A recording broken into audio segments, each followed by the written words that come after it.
Bueno, estamos en Arqueología por Teléfono, un canal para pensar la arqueología urbana, para pensar la arqueología en general y para pensar un poquito también de historia, de ciudad y sobre nosotros mismos. Bueno, vamos con eso.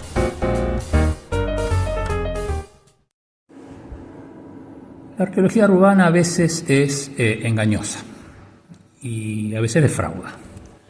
Con un amigo una vez hablábamos, decíamos que la arqueología urbana es esencialmente decepcionante. Es decepcionante, porque nosotros pensamos encontrar la gran revelación, digamos, el gran descubrimiento en el suelo y encontramos pequeños trozos. No hay mucho en la arqueología urbana de lujo y de esplendor, sino antes bien hay domesticidad, hay cosas vulgares, cotidianas, sencillas, normales.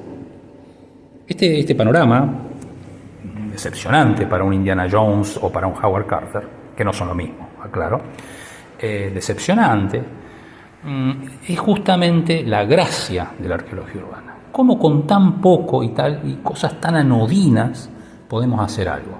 ¿Cómo hacemos?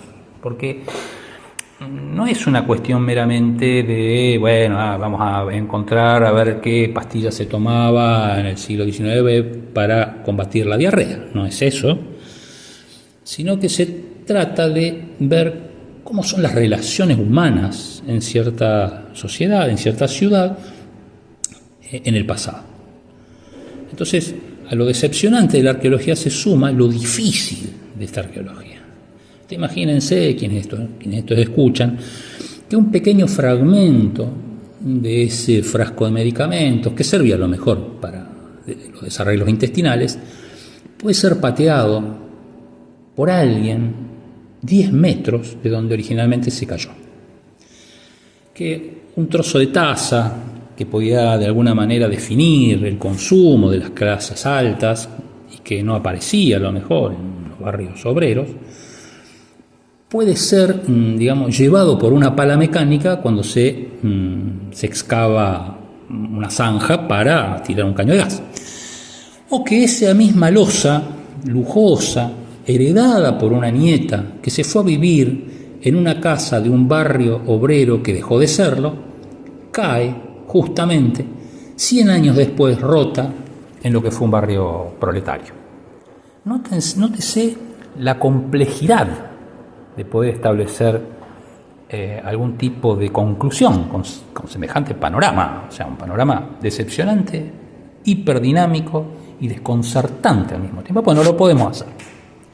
A pesar de esos obstáculos y esos mecanismos que son a veces un poco, nos hacen entrar en la desesperación, lo podemos hacer. Por otro lado, los mismos objetos, los mismos fragmentos se engañan. Hubo un caso que me tocó bastante de cerca porque de alguna manera refleja cómo trabaja la arqueología urbana. Un señor me acerca, siempre uno conoce a alguien que sabe de lo que uno hace y me acerca algunos objetos. Y me dice, mire lo que encontré en el parque, estaba jugando con mi hijo y encontramos un clavo forjado. Y me dice, esto es colonial. Lo miro y le digo, sí, puede ser, pero yo no soy un especialista en clavos. O sea, los clavos son prácticamente una especialidad en la arqueología. Pero déjame que lo vea. Le saco un par de fotos. Es raro que yo me lleve un objeto, un fragmento. Es raro que yo me lo lleve porque ya no sé dónde está. Aparte, genera una angustia adicional, ¿no? Saber que alguien lo sacó y no recuerda de dónde. Pero bueno, le saqué un par de fotos. No lo pude medir, pero más o menos lo sacamos poniéndole al lado una moneda. No, en realidad era un billete, para ver el largo que tenía, etcétera. Finalmente ese fragmento, ese esclavo, tenía unos 12 centímetros de largo y tenía unos 7 milímetros de espesor. Era un clavo grande, importante, pero evidentemente era forjado, cabeza cuadrada, un cuerpo tronco piramidal, alargado, de 4 caras. Claro, el objeto en sí era muy atractivo por la extrañeza, pero cuando uno va a los catálogos es decepcionante. Se fabricaron de ese tipo de clavos hasta 1912. Se llamaban clavos de techo, se le ponía una arandela generalmente de plomo y servían para que los techos quedaran fijos a escabriadas de madera. Sin embargo, esto generó en mí digamos, una punta para hacer otro tipo de trabajo, de investigaciones. ¿Por qué se mantuvieron? O sea, esas son las preguntas que de alguna manera motivan a la arqueología urbana. ¿Por qué un clavo de manufactura bastante primitiva, que no es un clavo de herradura, que siguen siendo forjados, son muy parecidos pero más pequeños obviamente, se siguió fabricando hasta tiempos relativamente recientes? ¿Por qué no los clavos punta París, que son los que usamos habitualmente, que son de cuerpo cilíndrico y terminan en una punta machacada, sí, en forma de pirámide, con una cabeza redonda, estampada? ¿Por qué no se reemplazaron directamente a los clavos forjados? Acá hay algo que es interesante, que es la costumbre, pero no la costumbre como una costumbre de folk, sino la costumbre, digamos, del uso de algo que no debe ser cambiado porque dio resultado. Hay un par de artículos sobre esto, no es algo muy, muy común, pero esto que era una decepción, que cuando le dije al señor, digo, ya, es un clavo de 1900, inglés probablemente, si bien se fabricaban también en Alemania o en Francia, pero probablemente inglés, es un clavo de techo. O sea, no es un clavo colonial que usaron los jesuitas, es un clavo de techo. Es un acero que no se ha oxidado ni se ha corroído, como podría ser un clavo que tuviera 200 años, 300 años, no. Esa decepción se transformó en entusiasmo, porque implicó, de alguna manera, que ese clavo, elemento tan humilde, ahora tenía una potencia arqueológica. La costumbre de un techista de utilizar esos clavos porque siempre le dieron resultado, la costumbre de un empresario de vender esos clavos, o fabricarlos y venderlos, porque se compraban, también es una relación social. O sea, hay una relación social lejana entre una persona que coloca un techo de chapas sobre una estructura de madera con una persona muy lejana que vive en Inglaterra y tiene una forja industrial.